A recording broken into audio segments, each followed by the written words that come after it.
the audiobook Self-Healing by Thought Force by William Walker Atkinson. This transformative guide delves into the profound power of the mind to influence and enhance physical health. Atkinson, a pioneering thinker in the New Thought movement, presents a compelling argument for the ability to harness thought force to heal the body and elevate the spirit. Through a series of insightful chapters, you will explore the principles of mental healing, the connection between thoughts and physical well-being, and practical techniques to cultivate a healing mindset. Whether you are seeking to overcome specific ailments or simply improve your overall health, this audiobook offers valuable tools and wisdom to empower your journey towards self-healing. Stay tuned for a journey that will reshape how you perceive the capabilities of your mind. And don't forget to subscribe to our channel to receive more content that inspires and transforms. Lesson 1. The Healing Force. In taking up the question of self-healing, I should say first that to me all the various methods of healing by the power of the mind are but different forms of applying the same force. I think that the several practitioners of suggestive therapeutics, mental science, Christian Science, faith cure, and all the rest are using the same great force, the only difference being in the method of application. Of course, this statement will be at once vigorously disputed by the earnest advocates of this method and that, each of whom will claim his particular way is the only real way, and that all the others are base imitations. Nonsense. Nobody has a monopoly of truth or a corner on knowing. Treatments of every conceivable nature have been given by all people in all ages, and all effected cures. It seems to me that I am justified in assuming that all these different methods of cure, including the latter-day methods, have been simply the use of one great force of nature, and that great force was latent within the individual treated, and was called into play by the suggestive influence of the various methods and ceremonies employed. Now do not misunderstand me about this matter of outside influence. I believe that many healers have certain mental qualities, developed by practice, which enable them self-healing by thought force to call into play the healing power within the organism of the patient. But I also believe that most of the real work is done through the brain, or brains, and great nerve centers of the patient. The healer arouses the recuperative qualities latent within the organism of the patient. This does not conflict with the idea of absent treatment, mental treatment, magnetic treatment, or any other kind of treatment, but merely assumes that instead of the power of the healer working directly upon the diseased part or organ, it reaches the affected part or organ by way of the patient's brain, or brains, and intelligent nerve centers. Every man or woman has within him, dormant in many cases, a certain recuperative power capable of restoring lost functions and strength to diseased organs. This power may be aroused by the mental power of the healer, the efforts of the patient himself, faith, ceremonies, treatments, remedies. In many cases, this recuperative power is prevented from operating by the influence of fear in the mind of the patient, and the treatment frequently is merely the relieving the patient of his fear thought and replacing it with hope and faith, practically a taking off of the brakes which the patient has placed on nature's healing processes. Now, the way that nature accomplished this work is by sending increased nerve currents to the affected parts, thus stimulating the circulation and restoring lost functioning powers. Of course, you are not conscious of this change going on, as the work is done by the involuntary mental processes working largely through great nerve centers and the systematic nervous system. You know, of course, that the blood is the life, that nature builds up bodies by means of the blood which, flowing through the arteries, carries liquid flesh and nourishment to every organ and every part of the body, building, repairing, replenishing, restoring, replacing, nourishing, and which, on its return journey to the heart, carries with it the broken-down tissue, waste products of the system, and much other waste, scraps, discarded material, and garbage. No part of the body, no organ, can be healthy and do its work properly, unless it be properly nourished, and the only way it can be nourished is by the blood. Consequently, if the blood supply is deficient, or the circulation affected, there is imperfect nourishment and a lack of health, disease. Now, how does nature work in order to keep the circulation normal? By means of the nerve currents sent out from the great dynamo, the brain. And now note how the law of reciprocity comes in. While the circulation is influenced and directed by the nerve current, the nerves carrying this current, and the brain which generates and sends out this current, are both dependent upon this blood supply for their own nourishment. Note the interdependence of the parts and nature's law of reciprocity and compensation. You will see how a man having one thing must have another, and how being deficient in one, he will lack the other. It is another example of to him who hath shall be given, to him who hath not shall be taken away even that which he hath. But a man never loses the ability to generate and use his mental reserve force. It may lie dormant and unused, because he knows not how to apply it. It may be kept from working because of the brake he puts upon it. But it is there, ready to be used all the time. Now don't forget that this mental brake that man puts on this recuperative force is largely the result of improper thinking. Fear, thought, hate, jealousy are all brakes. Yes, I mean this literally.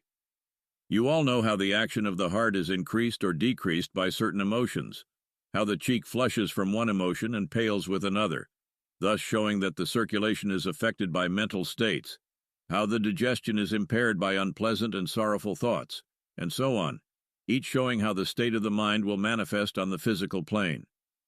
I believe that all disease is caused by improper living or improper thinking, with the exception of that resulting from accidents, and even that may be made better or worse according to the state of the mind. Of course, I know that self-healing by thought force, some authorities claim that there are no accidents, and all is cause and effect, in which the mental state plays an important part. But I cannot take up that matter here, and will assume that an accident is an accident, for the time being. The main object of these lessons is to tell you that it is possible to call into play the reserve stock of nerve power, nerve impulse, or whatever you may call it. I will call it thought force, and with this explanation you will understand what I mean when I use that term. I know people who, by a conscious effort of the mind, can change the circulation to any part of their body, making a hand or foot grow hot or cold as they will. They can send thought force to any part of the body and to any organ, thus increasing the circulation to the part or organ and stimulating it accordingly. They can withdraw the surplus blood from the brain and lend it to the extremities and get to sleep in a few minutes. Now this is what is really done by what is called suggestion or autosuggestion. I am not speaking of hypnotism, mind you, although the same rule holds good there. And this is practically what is accomplished by all forms of mental treatment, except that usually the increase of nerve force and circulation is along involuntary lines, so far as the patient is concerned. But it is possible for man, with a little practice, to voluntarily stimulate the circulation and nerve current. It is hard for the average man to do this by sheer will, and most of us need a peg upon which to hang our thought force implements. That is, we need to use our hands in order to concentrate our minds so as to get our thought force focused upon the affected parts. This is also true of healers, and explains why they involuntarily fall into the use of their hands in giving treatments. You now understand how important it is to have the blood circulating freely throughout the body, and wish to know how to have it in that way, so I will endeavor to give you a practical plan of equalizing the circulation by thought force. But remember, before this treatment will help you, you must have stopped hating, envying, fearing, being jealous, and all the rest. You must take off these brakes before the machine will work properly. Assuming that you have done these things, you are ready to begin the first self-treatment. First self-treatment for equalizing the circulation. 1. Find a secure, quiet place as far as possible removed from the sights and sounds of the outside world. Lie down. Relax every muscle. Take the tension off every nerve. Make yourself limp all over, and act as if your body was as heavy as lead, and was linking down into a soft feather bed because of its own weight.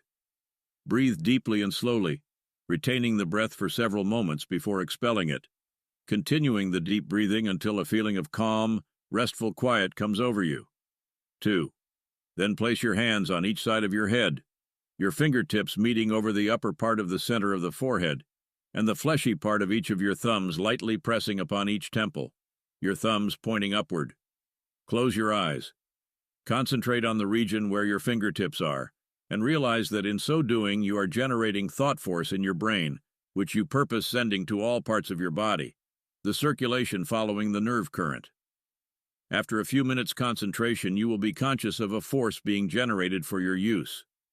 Then pass the hands very slowly down over the head, the fingers passing over the eyes, and the outstretched thumbs passing on each side of the neck. When the thumbs touch the collarbone, pause for a moment and re-establish a new center. Then slowly pass the hands down over the shoulders and along the length of the body, the tips of the thumbs passing along each of your sides, and the fingers as if trying to meet in the center of the front of the body as the hands slip down the body. When the waistline is reached, stop and establish a new center for a few moments, then rising into a sitting position on the bed or couch, pass the hands in the same way along the thighs, lower legs and feet, finishing with the toes. While you are making the slow movements of the hands, realize that the nerve current is slowly passing down through the body and is invigorating and stimulating every part. If any organ is affected, you may let your hands rest there for a moment or two in their downward passage, and much relief will be experienced thereby.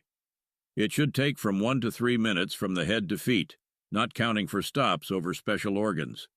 Then rest a few minutes and repeat, and so on for not over 7 times.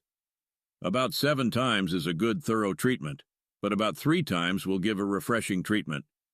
You may treat yourself as often as you like during the day or night, but in this, as in everything else, moderation is well. You will find it advantageous to give yourself a thorough treatment at night when you retire, and a sound night's sleep will be the usual result. Do not press hard upon the body in the treatment. You are not manipulating yourself, and the movement of the hands is simply intended to make an easy path for the mental current of thought force, a sort of skirmish line thrown out, as it were.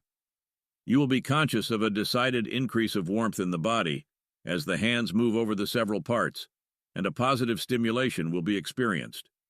In treating yourself, breathe slowly and deeply, letting your hands rest while you inhale, and pass slowly down as you slowly exhale. You may not get thus the desired results from the first few treatments, but keep at it, and practice will make perfect. When you once get the knack of the thing, you can in a moment or two stimulate the circulation to any part of the body and stimulate and strengthen any organ. This treatment for equalizing the circulation is useful in any kind of case, and in fact every self-treatment should be begun with this equalizing treatment before treating the special organ affected. I will tell you how to treat troubles in all parts of the body during this series of lessons, taking up stomach troubles as our first subject in the next lesson. Lesson 2. How to build up the organs of nutrition. I have explained to you how nature builds up the body and keeps it in repair by means of the circulation of the blood. I have explained how the blood carries nourishment to every part, every organ, every cell of the body, building up, repairing, replacing, strengthening, healing, and nourishing. I have told you that no part of the body, no organ, can be healthy and able to do its work normally unless it is properly nourished, and that the only way it can be nourished is by means of the blood. I have given you a good working plan or treatment by means of which you can stimulate and equalize the circulation, thus gaining great benefits. I have explained the importance of the circulation of the blood and what is the result of allowing the circulation to become impaired, and I will now have something to say about how the nourishment conveyed in the blood is obtained. Although you probably are fully informed regarding the matter, it may be as well to again call your attention to the fact that man obtains his strength from the food he eats, the liquids he drinks, the air he breathes. Without food, he cannot obtain the nourishment required to replace that which is being used up every day. Without water, his organs cannot function properly, a certain amount of fluid being necessary. Without air, he cannot exist, as from it he obtains the oxygen necessary to oxygenize the blood, thus converting the dark, impure venous blood, laden with all the impurities gathered up on its return journey to the heart, into bright, red, pure blood, which will course through the arteries, carrying nourishment and strength to all the parts. I wish to speak of stomach troubles in this lesson. The majority of diseases to which man is subject are due to disorders of the main organs of nutrition. These organs are very amenable to mental influences and can be affected for good or bad by mental states. We all know how an appetite can be affected by a disgusting sight, or even the recollection of it. Sad news, worry, fright, jealousy, hate, and other mental states or emotions. Anything that interferes with the digestion and assimilation of food causes a reduction in the nourishment obtained by the person, and thereby lessens the recuperative, building up power given him by nature. Many persons have been in poor health for years, owing to a gloomy, fearful mental state, causing imperfect digestion and assimilation, and consequently an impaired blood supply. Without the normal quantity and quality of blood, no organ of the body receives sufficient nourishment, and consequently no organ functions properly, and the whole system suffers. It is not so much the amount of food one eats, as how much he digests and assimilates. Taking this thing into consideration, it will readily be seen that one of the prime requisites for health is normal functioning of the main organs of nutrition. I have already pointed out the baneful effects of fear, worry, hate, jealousy, malice, and their ilk upon the digestive organs. It is practically impossible for a man to be a habitual worrier or fretter and remain in good health. The fear thought strikes at the stomach first, and through it reaches every part of the body by impairing the quality and quantity of the blood, thus cutting off from every organ, part, and cell its normal nourishment, and in so doing adding to the general breakdown. There's only one way to remedy this trouble, and that is by changing the mental attitude. When the organs of nutrition have run down, they can be built up by sending increased nerve currents or thought force to the affected parts, thus more quickly restoring normal conditions. But unless the patient changes his mental attitude, nothing will avail him much permanently. I will give you directions for a thorough mental treatment of these organs, which will do much to restore normal conditions. But remember that your recovery depends very materially upon your mental attitude, the quality of your thoughts. So long as you allow the poison of fear thought to remain in your system, you are not out of danger. You will notice that at the close of this lesson, I advise the use of verbal autosuggestions or affirmations in connection with the use of the hands. This plan makes the talk easier. I wish to say right here, however, that a man who has practiced along these lines for some time and who has attained a great control of his mental forces needs neither verbal affirmations, autosuggestions, or the use of his hands, but can propel a current of thought force direct to the parts needing stimulation. However, as the majority of you have not reached this stage, and as many of you have not as yet the perseverance to practice until you do reach it, I think it best to make the road as easy as possible for you, and therefore recommend the verbal autosuggestions and the use of the hands. I have added the verbal autosuggestions to the movements of the hands in the treatment for equalizing the circulation. Repeat the words, either in a whisper or in your natural voice. The main point is to say them meaningly and using them as a vehicle for the thought. Self-treatment for stomach troubles. 1. Practice the treatment for equalizing the circulation, as given in the last lesson, repeating the following autosuggestions as the hands move slowly down the length of the body. I am equalizing and stimulating the circulation throughout my entire body, thus causing the blood to flow to every part, every organ, and every cell, nourishing, building up, and strengthening every part of my body, and carrying away the broken down, discarded material which it has replaced with new sound material. Every organ in my body is being stimulated and caused to function properly and naturally, as intended by the great creative power, and I open up every cell of my body to receive the thought impulse being sent from my mind. 2. Then, after resting a few minutes, place the hands over the solar plexus and let them rest there a few moments, lending a current of thought force into that region, saying, I now lend a current of the healing thought force into my main organs of nutrition, thereby strengthening and stimulating them to do their work normally and naturally. Repeat this auto-suggestion several times with meaning and earnestness. You will often feel a warm, strengthening current flowing through the parts, soothing and nourishing them. 3. Then pass the hands slowly over the abdomen, with a soft, caressing movement of the hands, thus causing the thought force to thoroughly permeate every part of the organs of nutrition. At the same time, repeat the following autosuggestions. I am sending a strong current of thought force to my organs of digestion and assimilation, and am thus building them up and causing them to function properly. I have the appetite of a healthy person. My stomach is strong, strong, strong, and is able to digest every particle of food that I can place in it. It can digest it, and it will digest every particle of it. I will assimilate every particle of nourishment extracted from my food. Will extract every particle of strength and nourishment from every ounce of food I have eaten and digested. This nourishment has been converted into rich red blood that is flowing to every part of my body, building up cells, organs, and parts, and is making me strong, healthy, and well.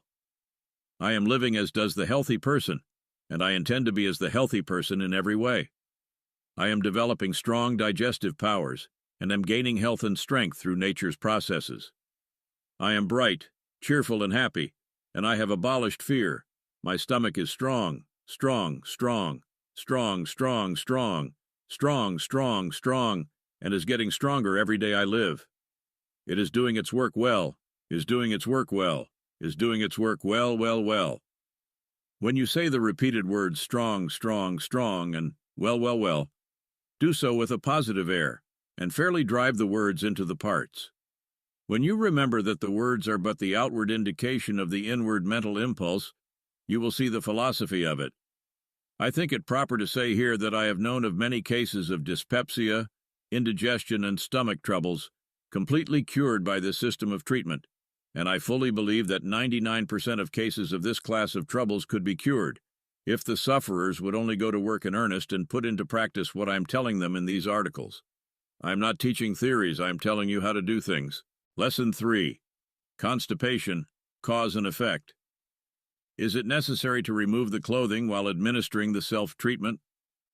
Answering this question, I have to say that the removal of the clothing is not absolutely necessary, and excellent results can be obtained by giving the treatment and passing the hands over the body outside of the clothing. However, if you have disrobed for the purpose of retiring, you may as well give the treatment at that time, as there seems to be something about the touch of the hand on the bare skin that aids in the directing of the current of thought force to the affected parts. This being the case, I generally suggest that one administer this self-treatment after retiring at night and before rising in the morning, by passing the hands under the sleeping garments. At other times during the day, pass the hands over the ordinary clothing. This lesson will be confined to the treatment of that most common complaint, constipation. There are many theories advanced to account for constipation, but to my mind the most reasonable explanation is that it arises from one or more of the following 3 causes. 1. Wrong thinking. 2. Insufficient fluids. 3. Neglect of nature's calls. The first cause, wrong thinking, has been somewhat thoroughly explained in previous lessons, and I refer the student to what I have said therein. There is no part of the human organism quicker to feel the effects of wrong thinking than the organs of nutrition, and the first symptom of this abnormal functioning exhibits itself in impaired power of digestion and in constipation. Let the sufferer from constipation and its accompanying ills be sure to take steps to shut off the thought current of fear, worry, hate, anger, etc. The second cause, insufficient fluids, is well known to all who have paid any attention to the subject. Many advocates of mental healing resent any reference to exercise, breathing, eating, or drinking, and say that these have nothing to do with the subject of the healing powers of the mind, that they should be ignored altogether as immaterial and on a lower plane than mind. This is very pretty talk, but when we consider that the reason that we have need of mental healing at all is because we have violated some law, mental or physical, and that by mental healing we desire to establish normal conditions, we see that we must conform to the mental or physical law before mental healing or any other kind of healing will do us any good whatsoever. If it is a mental law we are violating, mental healing, simply by establishing proper thoughts, will restore normal conditions. If it is a physical law we are violating, we must adjust our living to that of the normal healthy man, re-establish proper functioning of the organs by means of thought force, follow the rules of right thinking and right living, and we are well. I have no sympathy with those who would insist that we must eat only certain things at certain times in certain quantities. I have been through all that and have turned my back on it. I believe that the healthy man or woman can eat all reasonable foods, in reasonable quantities, at any reasonable time. But I would not think of saying that man, in his present stage of evolution, could do without a normal amount of food, and I feel just as certain that he cannot be healthy without drinking a normal amount of fluids. Very few of us drink the normal amount of fluids, and we suffer therefore. And until normal conditions are reestablished, we cannot expect to be normal human beings. We have not been able to dispense with the use of bodies so far, and so long as we inhabit bodies, we must care for them properly. Care for them at least nearly as faithfully as we attend to the body of the horse or cow which we may have under our care. When we consider just what an important part in the human economy is played by the fluids, we will see how we have been injuring ourselves by getting away from the natural habits and customs of man, and substituting therefore the abnormal habits made so easy for us by modern civilized life.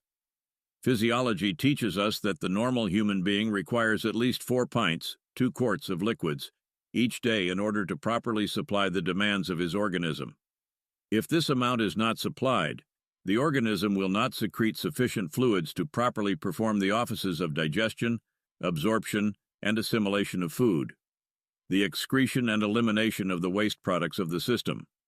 The liver will not secrete sufficient bile, the principal purpose of which is to produce a natural movement of the bowels, nor will there be sufficient liquids to wash away the debris through the kidneys and bladder.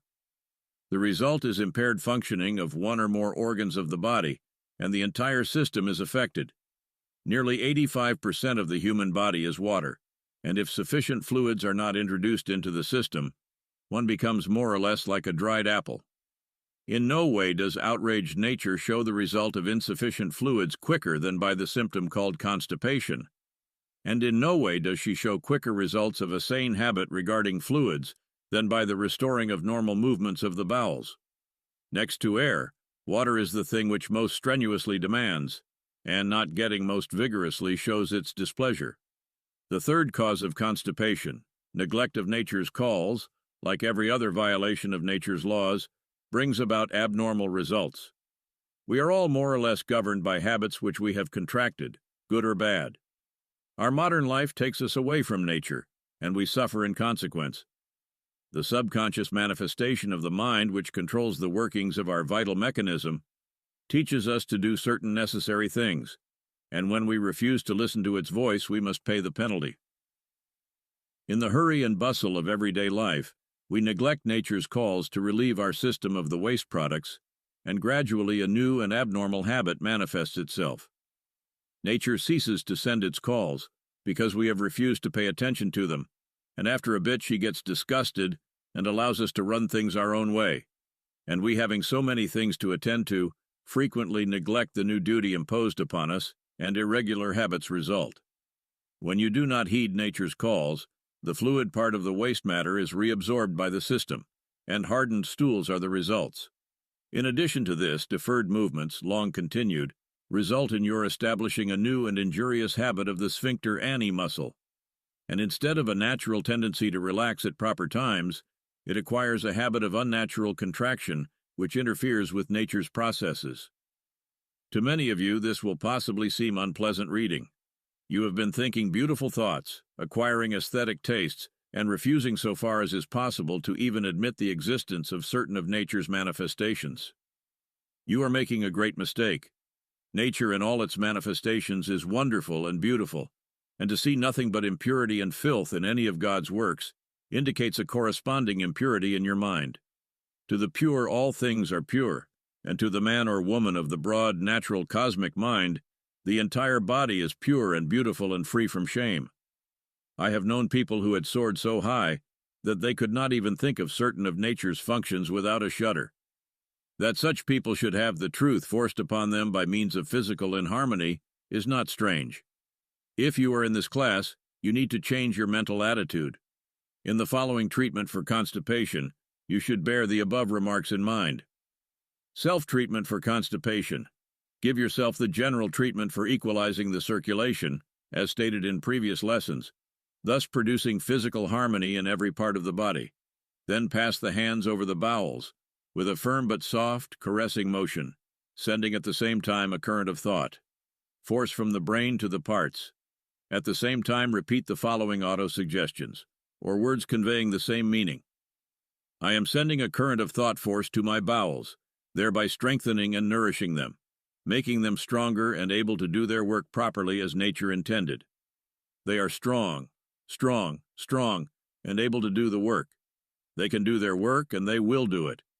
I am taking sufficient fluids each day to supply nature with what she needs for the bowels. I am giving nature that which she needs, and she will do the work properly. I am taking these fluids each day for a purpose, and I am getting the results, and my bowels will move freely, naturally, and easily each day. The contracted sphincter muscle will begin to relax, relax, relax, and again become natural.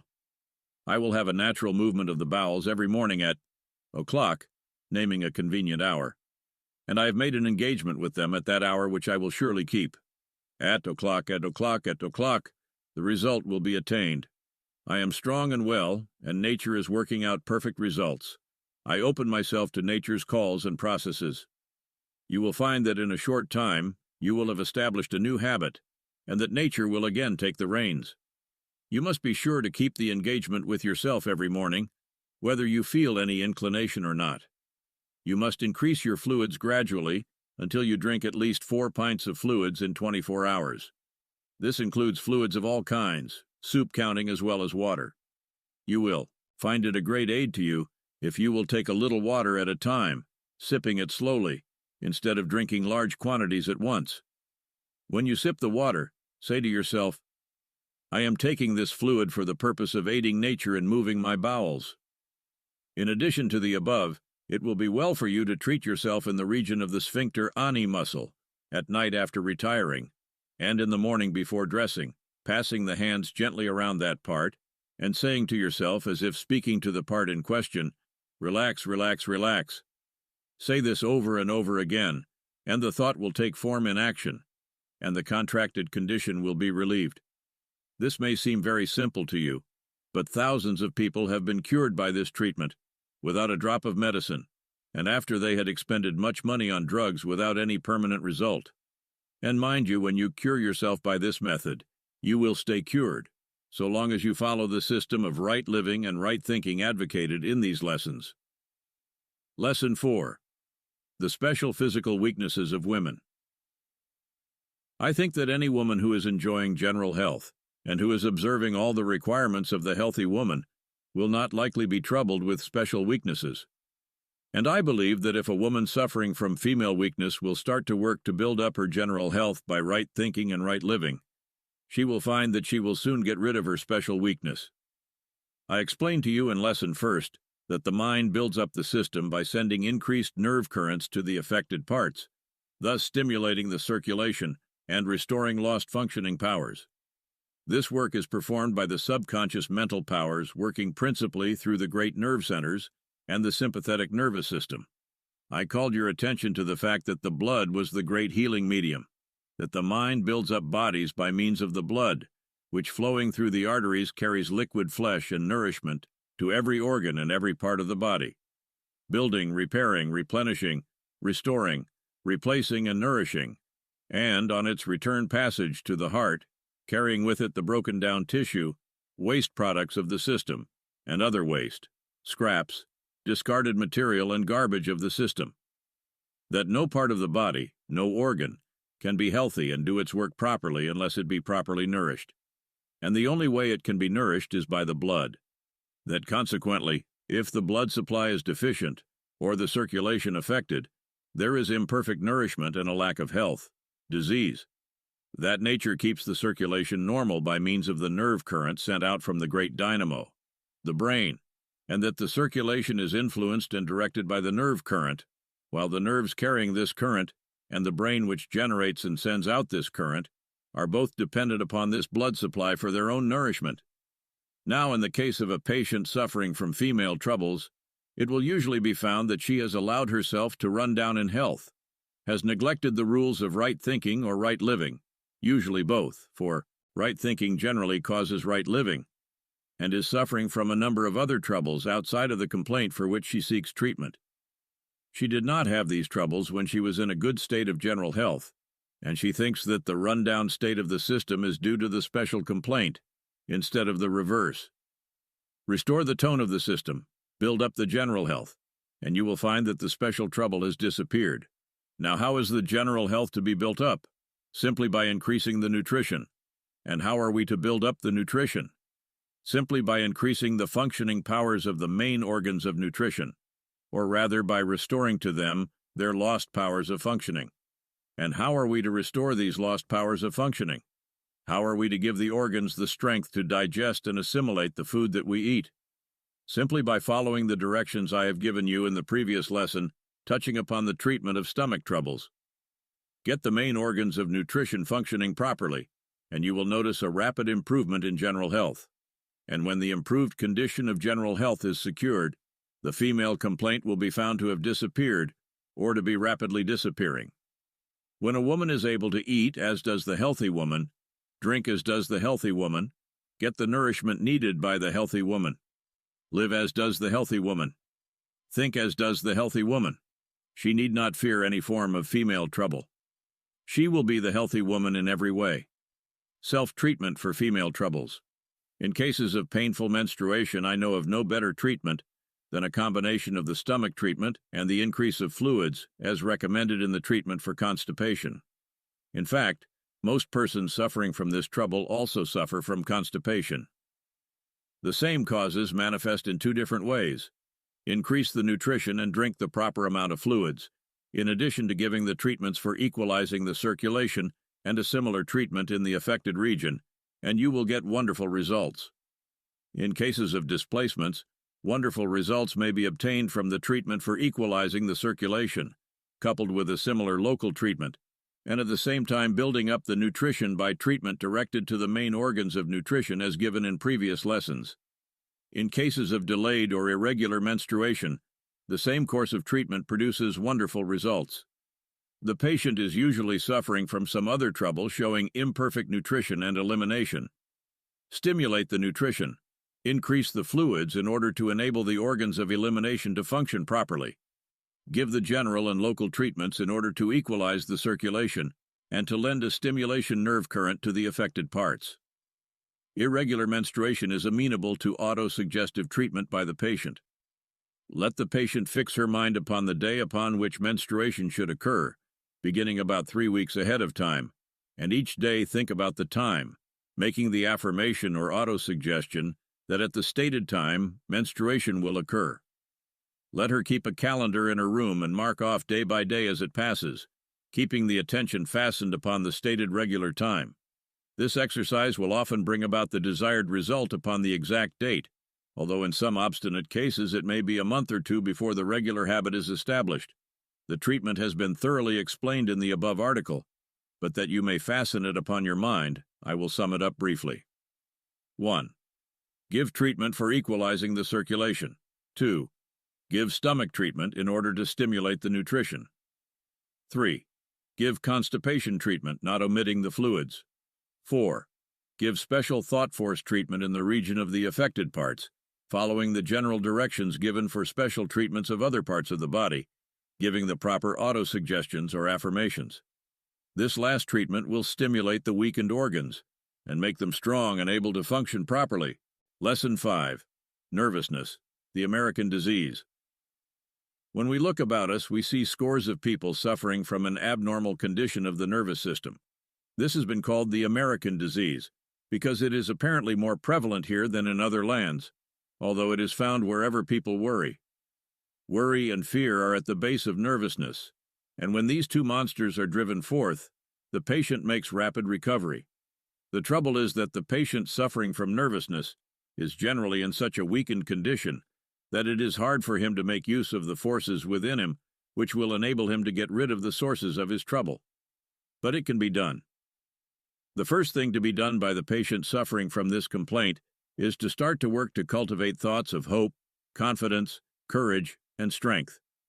The only practical and effective way to get rid of negative thoughts is to grow other ones, positive ones, in their place.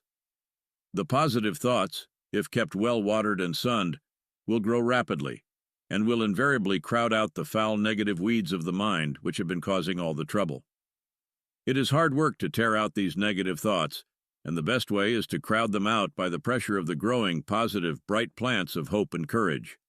Start to work today to grow these positive plants and see that they receive constant attention. The constant use of the proper autosuggestions or affirmations will grow within one's mind the strongest and hardiest kind of positive thoughts. And as these positive thoughts grow and wax strong, the negative thoughts will gradually die away. Just as does the light drive away the darkness, so will the strong, vigorous products of the mind crowd out and stifle the miserable mental growths, fear and worry. And when fear and worry have been crowded out, all the rest of the weeds will die. Hate, anger, jealousy, malice, envy, covetousness will disappear, and the mental garden will blossom in the luxuriance of beauty, joy, and strength.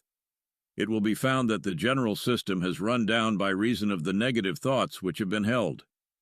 The digestion is affected, the circulation impaired, the brain insufficiently nourished, and the nervous system itself suffering from imperfect nutrition and impaired blood supply. When you get to work in earnest, all these things will begin to improve. The digestion will improve, thus enabling you to get sufficient nourishment. When you get sufficient nourishment, the blood supply will be increased and will improve in quantity and quality. When the blood supply is improved, the brain will be better nourished and will be enabled to send stronger thought impulses to the organs and parts, and the bodily health will improve. And when the nervous system is better nourished, by means of the improved blood supply, it will do much better work, and the old troubles will disappear. Start the machinery going properly, and the improvement is noted in all directions. Self-treatment for nervousness, insomnia, etc. In treating yourself for nervousness, first attend to the character of your thoughts, and get rid of fear and worry in the manner suggested above, and following the auto-suggestion given later on in this article. Then start to work and give yourself general treatment for equalizing the circulation, following the instructions given in previous articles of this series. There is no better treatment for nervousness than this treatment for equalizing the circulation. For by this treatment, every part of the body is nourished and strengthened, the nerves are soothed and quieted, and a general feeling of rest and quiet and happiness is experienced immediately. Many persons have cured themselves of insomnia and sleeplessness by this method of treatment, and others have been able to quiet down extreme nervousness in themselves, and others, by this treatment alone. The very simplicity of the treatment prevents many from appreciating and realizing its value. It is the result of years of thought and investigation of this subject, and is presented in such a simple form that a mere child could use it. The proof of the pudding is in the eating, so try it for yourself, and then you will know more about it. I know of no better general treatment for relieving a condition of nervousness than my treatment for equalizing the circulation. Of course, one must remove the cause in order to stay cured. But while you are curing yourself, you may as well get as much relief as possible. And each time you gain relief, it gives you the power of storing up strength, whereby you can get rid of the cause. The following is a valuable auto-suggestion, or affirmation to use in treating oneself for nervousness. I am holding the thought of peace, harmony, and rest. I am quiet all over from head to feet, and my nerve force is being distributed evenly and properly all over my body. I feel strong, strong, strong. My nerves are strong and are growing stronger each day. I fear nothing. I worry about nothing. I see my way clear and I intend to follow it. I see my goal, health, and I am moving straight toward it. I feel well, strong, energetic, vigorous, full of life, health, and strength. I feel bright, cheerful, and happy, and I intend to hold to this feeling. Bright, cheerful, and happy, strong and well. Bright, cheerful, and happy, strong and well. Repeat these words over and over again as often as possible. The mere reading of them will make you feel much better. You will be surprised to feel how they affect you at once, immediately. These words will help you from the start, and will also assist you in growing the strong, healthy, positive, helpful thoughts that you desire. Try it, and see for yourself. Lesson 6. Methods of Self-Healing. In the self-treatments, it should be remembered that the patient should start out with the fixed idea of the condition that he or she wishes to bring about. If the stomach is weak, think about a strong stomach. Think about it many times a day, as strong, strong, strong. Do not let a thought of a weak stomach enter your mind, but keep on picturing to yourself your stomach as being strong, very strong, able to take care of the food you are taking to nourish you, able to digest and assimilate the food, and to convert it into material which will enter the circulation as rich, red, strong, nourishing blood, which will be carried to all parts of the system, building up all organs and parts, and making you strong and well all over from head to foot. Think of the stomach as strong, I say, and permit yourself to think of it in no other way. In giving the treatments as directed in the previous lessons, carry this idea of strength in your mind, and fairly drive the thought, strong, right into the stomach. You will be able to almost feel it enter, and a warm, stimulating sensation will be apparent. And as with the stomach, so is it with every other part of the body. You must picture to yourself the conditions you wish to bring about, and you will find that the organs and parts of the body will gradually develop to the condition pictured in the mind. See your body as you wish it to become, not as it has been. See a perfect condition, not an imperfect one. There is no mystery or magic about this form of treatment. It is not the mere denial of the trouble that brings about the cure. It is the response of the body to the mental picture formed by you. Thought takes form in action, and the body responds to the thoughts. The mental attitude it reflected in the bodily manifestations. It is very simple when once you have the key. I have endeavored to make these articles plain, simple, and practical, and some of you may perhaps think that they are too simple to be good, and would prefer that I give some high-flown theories and mystic formulas to be repeated, whereby the disease may be driven away. But I see no need of surrounding the subject with any unnecessary mystery, or of attaching virtue to any particular words. Words avail nothing unless the thought is behind them. Words are only the vehicle of the thought, and the man or woman who expects to derive benefit from the mere parrot-like repetition of certain sentences or affirmations, without putting the thought back of them, will be sorely disappointed.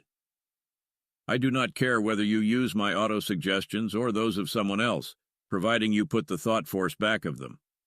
The other person's will do just as well as mine, so if you prefer the other man's style, by all means use it. If you prefer affirmations which have a high sound and appeal more to the emotional side of your nature, by all means use them. They will do you more good than mine if you feel that way. But be sure to put the force of your thought behind the affirmations, or they will fall flat and without effect. It wearies me somewhat when I look about me and see the contentions of the different schools of New Thought healing, each claiming that their methods or theories are the only perfect ones. Why, bless your hearts, they are all getting good results, and some are suiting certain persons better than others, but they are all using the same force, and merely calling it into play in a different manner. Every healer has his own favorite way of giving mental treatments, and every person has some way which suits him better, but that is no reason why any of us should assume that we have the whole thing, and that the other fellow is necessarily wrong because his methods differ from ours. Let us cease taking this childish position, and display a little more breadth. Personally, I prefer the simpler plan, the plan which seems to be the more practical and common sense, and as little weighted down with theory as possible. I have tried this plan. In fact, it has been evolved through trying and experimenting, but that is not saying that it is the only plan worth considering. Try any plan which appeals to you, and the one that you like best will be the one that will do you the most good, whether that plan be mine or the other fellow's. But don't attribute your cure to the pet theory of anyone. These cures are worked not by reason of any pet theory, but in spite of the pet theory of the person giving the treatment.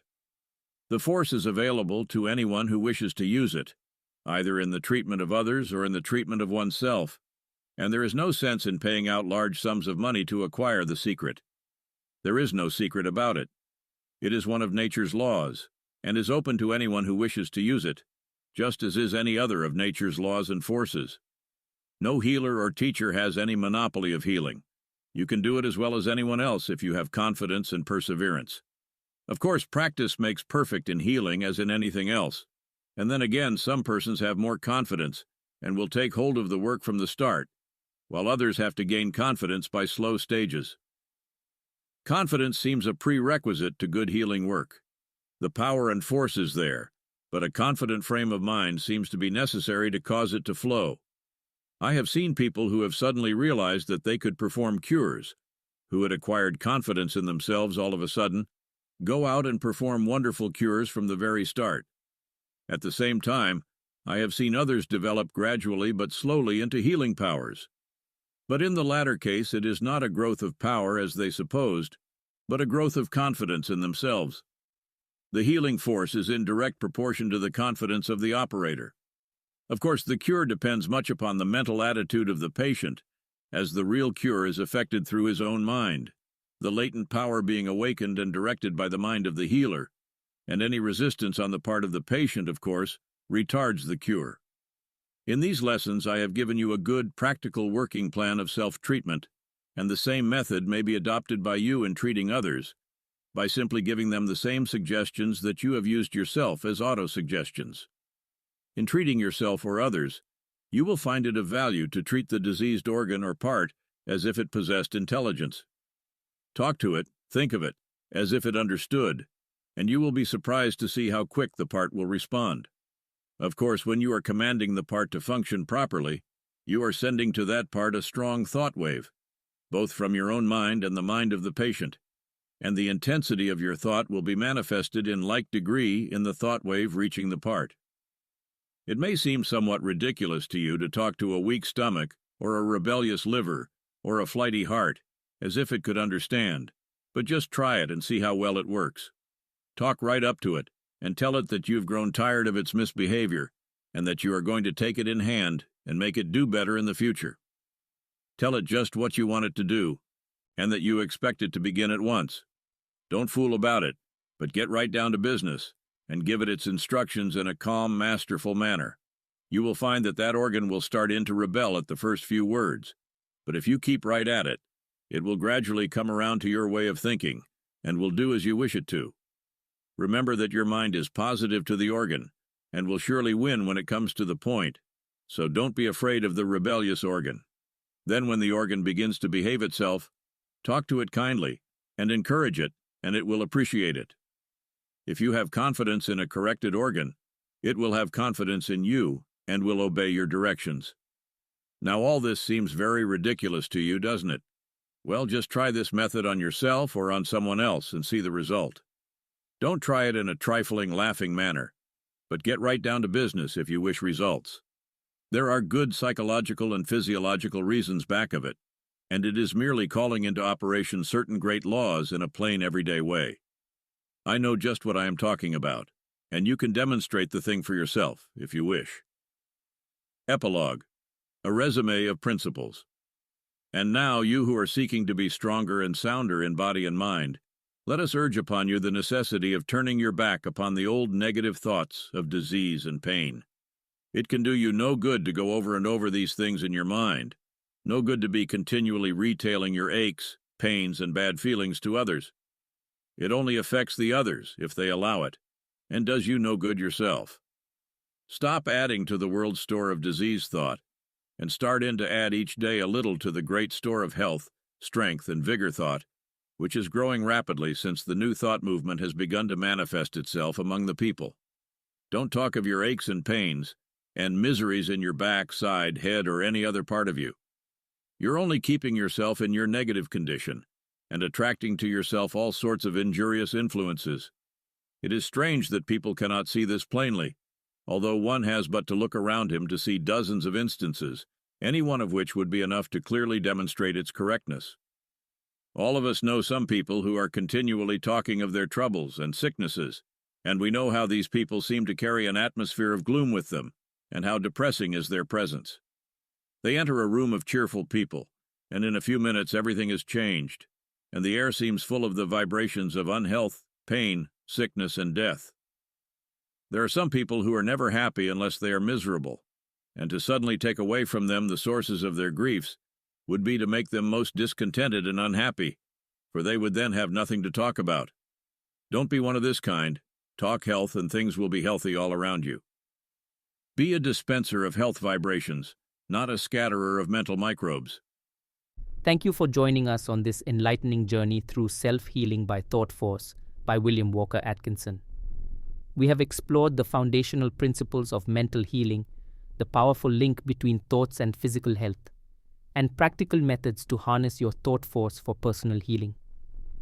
Atkinson's insights offer a timeless reminder of the mind's incredible potential to influence our well-being and the importance of cultivating a positive mental environment.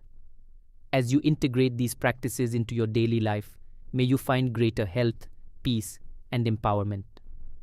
Remember, the journey to self-healing begins within you. If you found this audiobook helpful, be sure to subscribe to our channel for more life-changing content.